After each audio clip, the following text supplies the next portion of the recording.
మాధవను కొట్టి అరెస్టు చేయించిన తాయారుకి షాక్ ఇచ్చి వార్నింగ్ ఇచ్చిన మహాలక్ష్మి. ఇంతకు ఏం జరిగింది? అసలు మాధవను కొట్టి అరెస్టు చేయించడం ఏంటి తాయారు? మరి తాయారుకి మహాలక్ష్మి ఏం వార్నింగ్ ఇచ్చింది?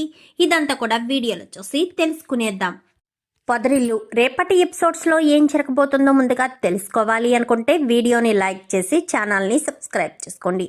మొత్తం మీరు చూసుకున్నట్లయితే ఇంకా మహాలక్ష్మికి ఎక్కడా రూమ్ దొరకకపోవడం, పైగా ఆధార్ కార్డు లేకపోవడం, తన తండ్రికి ఫోన్ చేస్తే తన తండ్రి నా కూతురు లేదు చనిపోయింది, ఎవరిని పడితే వాళ్ళని అమ్మా అని పిలవచ్చు కానీ నాన్న అని పిలవకూడదమ్మా, అది చాలా తప్పు అని చెప్పి ఫోన్ పెట్టేసేసరికి మహాలక్ష్మికి చాలా బాధ కలుగుతుంది. తర్వాత ఎన్నిసార్లు ఫోన్ చేసినా కానీ మహాలక్ష్మి వాళ్ళ నాన్న ప్రతాప్ అయితే ఫోన్ లిఫ్ట్ చేయకపోయేసరికి ఎంతగానో బాధపడుతూ ఏడుస్తూ ఉండగా చక్రి అయితే వస్తాడు. ఏమైందండి, ఎందుకు బాధపడుతున్నారు అని చెప్పనగానే మా నాన్న నాతో మాట్లాడడం లేదు, నాకు ఫోన్ చేయడం లేదు, నేను ఫోన్ చేసినా లిఫ్ట్ చేయడం లేదు అంటూ ఎంతగానో బాధపడేసరికి బాధపడకండి, మీ నాన్నగారు మిమ్మల్ని అర్థం చేసుకుంటారులేండి అని చెప్పాను. కానీ ఏం అర్థం చేసుకుంటారు? ఏమీ అర్థం చేసుకోరు. మా నాన్న ఇంకా నన్ను అర్థం చేసుకునేదే లేదు, ఏమీ లేదు, నా జీవితం ఇంక ఇంతే, మా నాన్న నన్ను ఎప్పటికీ క్షమించడు అంటూ మాట్లాడడంతో అలా అంటారేంటి? మీ నాన్నగారు ఖచ్చితంగా మిమ్మల్ని క్షమిస్తారు, మీరు ఏమీ ఆలోచించకండి అని చెప్పి ధైర్యం చెప్తాడు. ఎంత ధైర్యం చెప్తే మాత్రం మహాలక్ష్మి తండ్రి మహాలక్ష్మిని క్షమించడు కదా. సో ఇంకా మహాలక్ష్మి బాధపడుతూ ఉండగానే ఈలోపు మాధవ్ వస్తాడు. ఏమైందిరా, ఎందుకు మహాలక్ష్మి ఏడుస్తుంది, మళ్ళీ ఏమైనా అన్నావా అని చెప్పాను. కానీ అయ్యయ్యో నేనేమీ అనలేదన్నయ్య, నేనేమీ అనలేదు, ఆయన నా మాట వినిపించుకోకుండా వాళ్ళ నాన్నగారికి ఫోన్ చేయడం వల్లే వాళ్ళ నాన్నగారు తిట్టారంట అనేసరికి అయ్యో తండ్రికి ఫోన్ చేయొద్దు అని మనం చెప్పలేము, వాళ్ళ నాన్నకేదో కోపం ఉండుంటుంది అందుకే తిట్టుంటారు అని చెప్పాను. కానీ లేదు, నేనే మా నాన్నని మోసం చేశాను, మా నాన్న నా మీద ఎంతో నమ్మకం పెంచుకున్నారు, ఆ పెంచుకున్న నమ్మకాన్ని నేను చెడగొట్టుకున్నాను, అందుకే మా నాన్నకు నా మీద కోపమని మహాలక్ష్మి ఏడుస్తూ ఉంటుంది. అమ్మ మహాలక్ష్మి, ఈరోజు నీ మీద కోపపడినా తర్వాత నీ మీద కోపం తగ్గుతుంది, కన్నవాళ్ళు కదా, ఆ మాత్రం బాధ ఉంటుందమ్మా, నువ్వు బాధపడకు, ఇంటి మహాలక్ష్మి కన్నీళ్లు పెట్టుకోవడం మాకు అస్సలు నచ్చదు, సరే నేను పనికి వెళ్తున్నాను అని చెప్పి వెళ్ళిపోయేసరికి చక్రి కూడా వెళ్ళిపోతాడు. ఇంకా అలా వెళ్ళిపోయిన తర్వాత ఎవరి పనులు వాళ్ళు ఉంటారు, మహాలక్ష్మి మాత్రం ఇంట్లోనే ఉంటుంది. ఇంకీలోపు గాయత్రికి పెళ్లి చేయాలని ఎంతగానో ప్రయత్నిస్తుంది తాయారు. ఎంతలా చెప్పినా కానీ ఈ గాయత్రి మాత్రం ప్రతి పెళ్లి సంబంధం చెడగొట్టేసి పెళ్లి చేసుకోను అంటూ ససేమిరా చెప్పడం, ఇంక ఇలాగే ఉండడంతో తాయారు వాళ్ళ ఆయనకి ఫోన్ చేస్తుంది.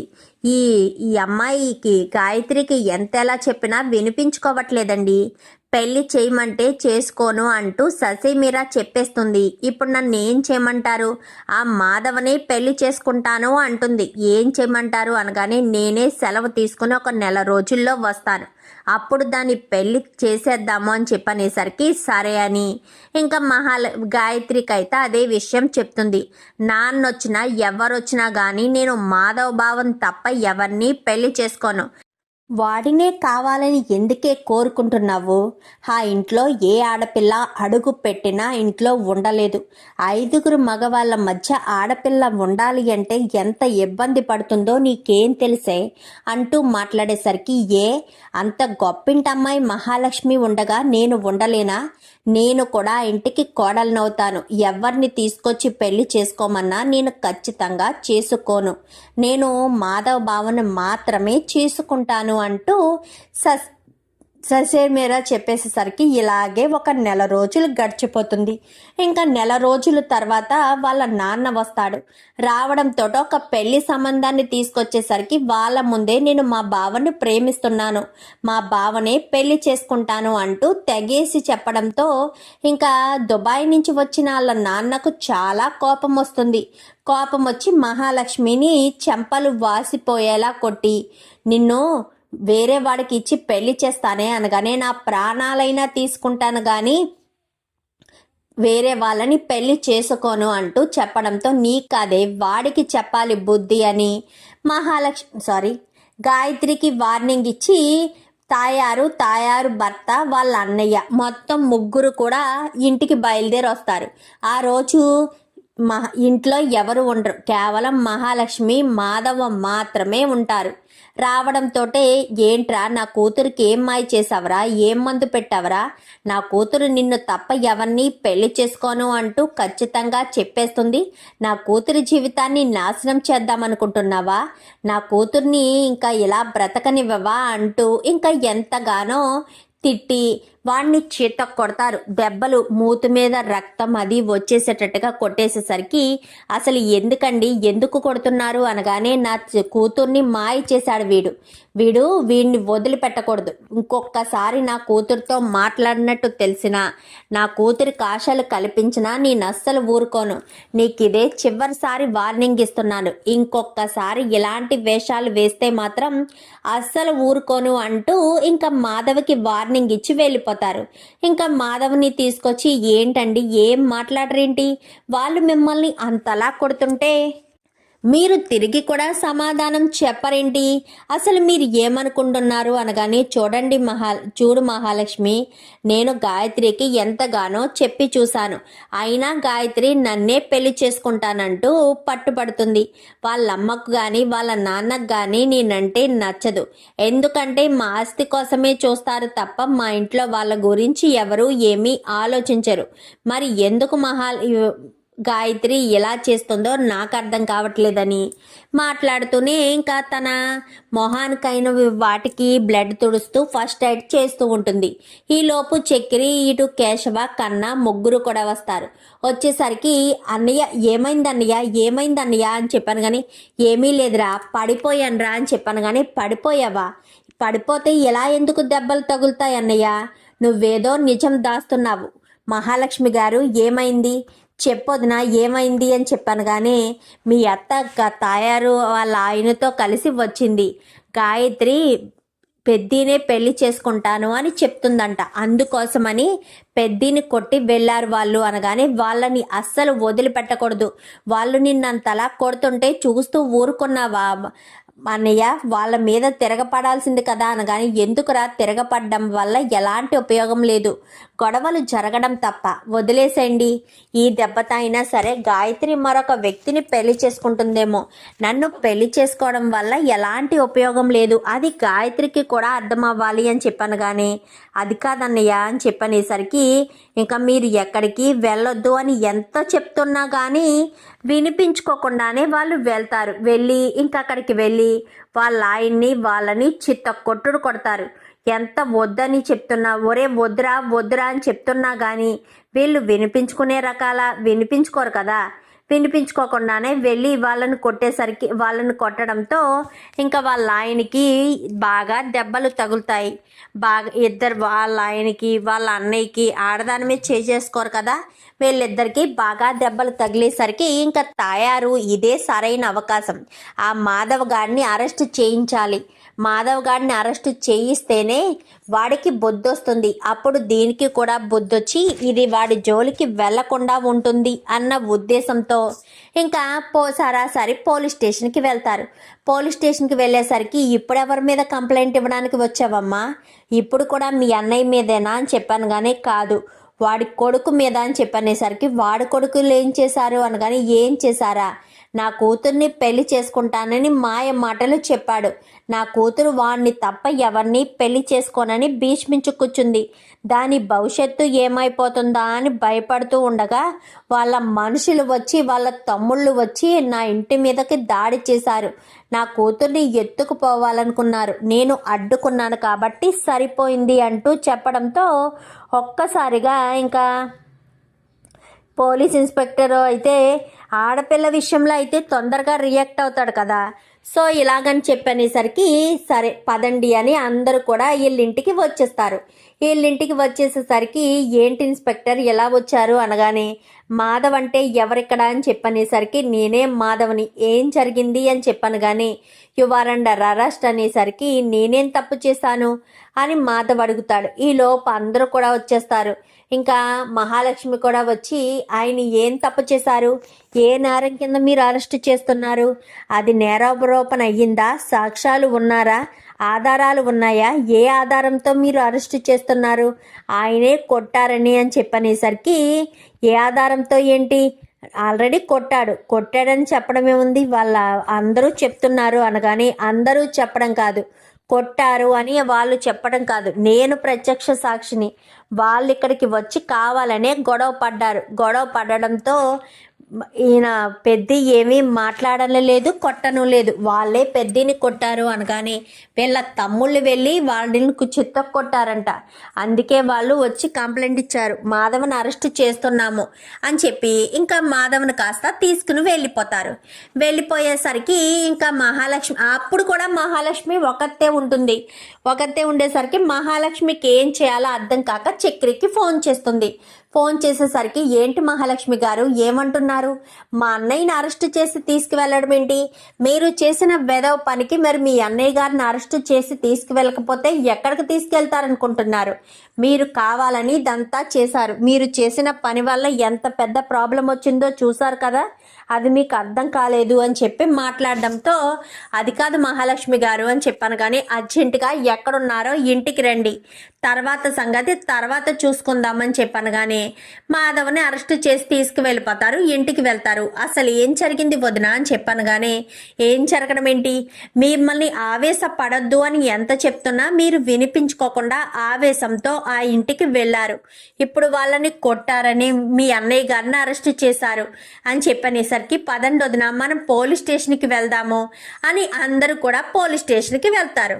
పోలీస్ స్టేషన్కి వెళ్ళేసేసరికి ఇంకా పోలీసులు అయితే కొట్టారు అని ఆరోపణ చేశారు, పైగా కంప్లైంట్ కూడా ఇచ్చారు అని చెప్పాను కానీ లేదు సార్ నేను అక్కడే ఉన్నాను, ఈయన ఏమీ కొట్టలేదు, వాళ్ళే ఈయన మీద కలబడ్డారు, వాళ్ళ అమ్మాయి గురించి ఏదో మాట్లాడుతూ ఈయన మీద కలబడి ఈయన్ని వాళ్ళు కొట్టారు తప్ప వాళ్ళని ఈయన అసలు కొట్టలేదు ఇన్స్పెక్టర్ గారు అనగానే చూడమ్మా నువ్వెవరో నాకు తెలీదు, మరి నువ్వెందుకు వీళ్ళ తరపున మాట్లాడుతున్నావు అని చెప్పి ఇంక ఇన్స్పెక్టర్ అడిగేసరికి నేను చక్రి వైఫ్ని, అంటే ఆయనకి మరదలనవుతాను, వాళ్ళ తమ్ముడు భార్యని, నేను అక్కడే ఉన్నాను, వాళ్ళు కావాలనే వచ్చి గొడవ పడ్డారు అంతే తప్ప ఈయన ఏమీ చేయలేదు, దీని ఏ తప్పు అనలేదు, పొరపాటును కూడా మాట్లాడలేదు, కావాలంటే మీకు నచ్చినట్టు చేసుకోండి, పెళ్లి చేసుకోండి, నాకు అభ్యంతరం లేదు, నేను మీకు అడ్డు రానని చెప్పుకుంటూ వస్తున్నారు కానీ వాళ్ళే వినిపించుకోలేదు అంటూ ఇంకా మహాలక్ష్మి చెప్పేసేసరికి నువ్వు చెప్పింది న్యాయంగానే ఉందమ్మా, నువ్వు చెప్పింది సాక్ష్యంగానే పరిగణించవచ్చు, కానీ వాళ్ళు కంప్లైంట్ ఇచ్చారు, రిటర్న్ కంప్లైంట్ ఇస్తేనే కానీ కంప్లైంట్ విత్డ్రా చేసుకుంటేనే కానీ మేమేమీ చేయలేమమ్మా అని చెప్పనేసరికి సరే వాళ్ళతోటే చెప్పిస్తాను, ఆ అమ్మాయితోటే చెప్పిస్తాను అని చెప్పి గబగబా మహాలక్ష్మి గాయత్రి దగ్గరికి వస్తుంది. గాయత్రి దగ్గరికి వచ్చేసేసరికి ఏమైంది మహాలక్ష్మి ఇలా వచ్చావా అనగానే ఒక్కసారి నువ్వు ఇలా రా పక్కకి అని చేయి పట్టుకుని పక్కకు తీసుకెళ్ళి అసలు మీ వాళ్ళు ఏం చేస్తున్నారో అర్థమవుతుందా, పాపం పెద్ది ఏ తప్పు చేయలేదు, మరి అలాంటి పెద్దికెందుకు ఇంత శిక్ష విధించారు అనగానే ఏం జరిగింది మహాలక్ష్మి, బావకి ఏం శిక్ష పడింది, అసలు నువ్వు ఏమంటున్నావు అని చెప్పి మహాలక్ష్మిని అడుగుతుంది గాయత్రి. ఏమనడం ఏంటి, ఎంత జరుగుతుందో నీకు తెలుసా, ముందు మీ వాళ్ళు మాధవ గారి మీదకి వచ్చారు, పెద్ది వాళ్ళని ఏమీ అనకపోయినా మీ అమ్మ నాన్నే కొట్టి వెళ్ళిపోయిన తర్వాత ఈ చక్రి వాళ్ళు వీళ్ళంతా కూడా మీ ఇంటికి వచ్చి మీ అమ్మను నాన్నను మీ మామయ్యను కొట్టినందుకు గాను కంప్లైంట్ ఇచ్చారు. పాపం అసలు మా పెద్దికి ఏది తెలీదు, పెద్ది అసలు ఏ తప్పు చేయలేదు, అలాంటి పెద్దిని తీసుకెళ్ళి జైల్లో పెట్టారు అనగానే ఏంటి బావను జైల్లో పెట్టారా, బావ ఇంటి దగ్గర లేడా, జైల్లో ఉన్నాడా అనగానే అవును మీ బావ జైల్లోనే ఉన్నారు, ఇప్పుడు నువ్వు పోలీస్ స్టేషన్కి వచ్చి మా అమ్మ నాకు బలవంతంగా పెళ్లి చేస్తుందని, నేను మా బావను చేసుకుంటానన్నందుకు గానే ఇదంతా చేసిందని, మా బావ ఏ తప్పు చేయలేదని పోలీసులకు అర్థమయ్యేలా చెప్పాలి.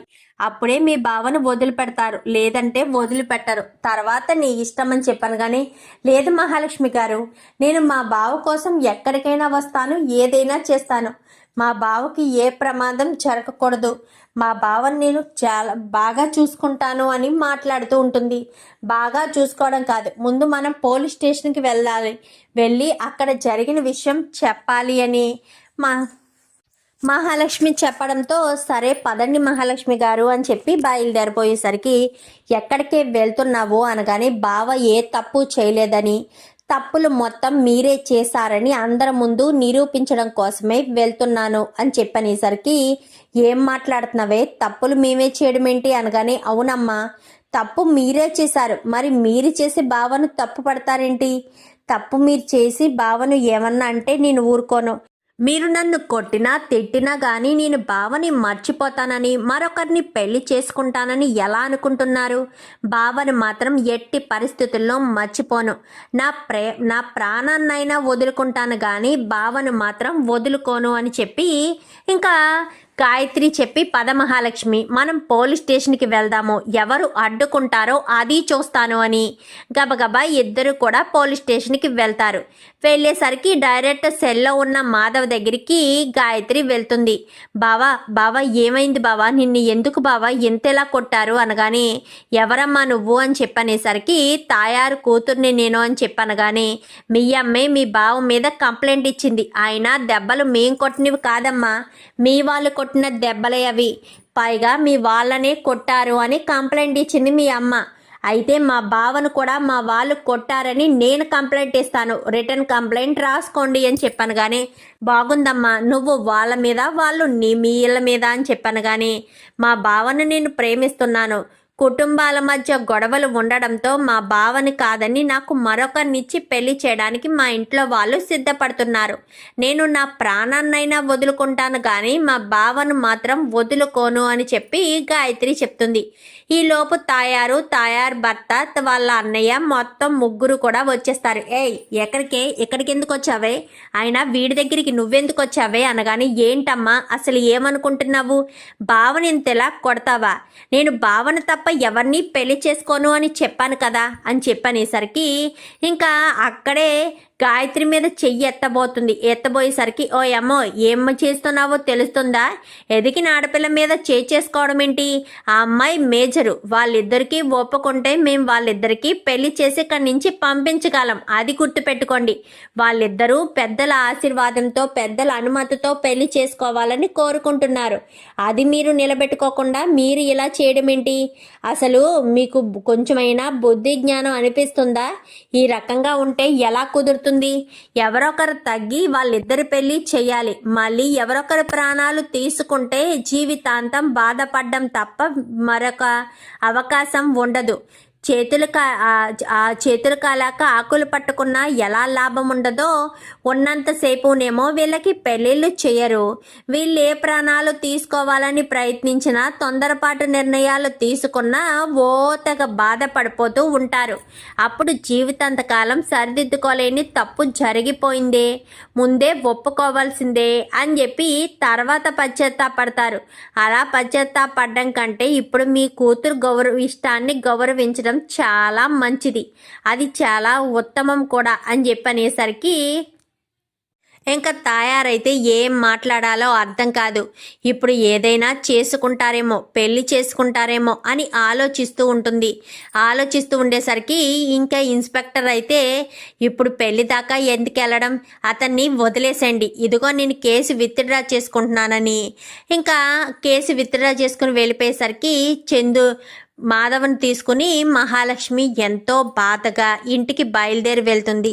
వెళ్ళేసరికి నేను ఒక మాట అడుగుతాను, సూటిగా సమాధానం చెప్తారా, మీకు గాయత్రి అంటే ఇష్టమేనా అని చెప్పనేసరికి, చిన్నప్పటి నుంచి గాయత్రిని నేను ఇష్టపడ్డాను, మేమిద్దరం గాయత్రి నేను ఇద్దరం పెళ్లి చేసుకుందామని అనుకున్నాము, కానీ అవకాశం కుదరలేదు, మా ఇద్దరికి పెళ్ళి జరిగేటట్టు కనిపించడం లేదు అని చెప్పి అనేసరికి, మరి అలాంటి తప్పుడు మీరు ఎందుకు ఆలోచిస్తున్నారు?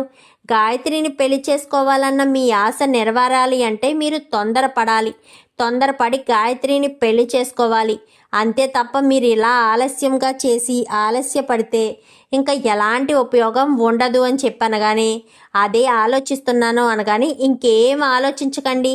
మీరు ఇంకా ఆలోచించడం వల్ల ఎలాంటి ఉపయోగం ఉండదు. మీరు వెంటనే గాయత్రిని పెళ్లి చేసుకోవడానికి సిద్ధపడిపోండి.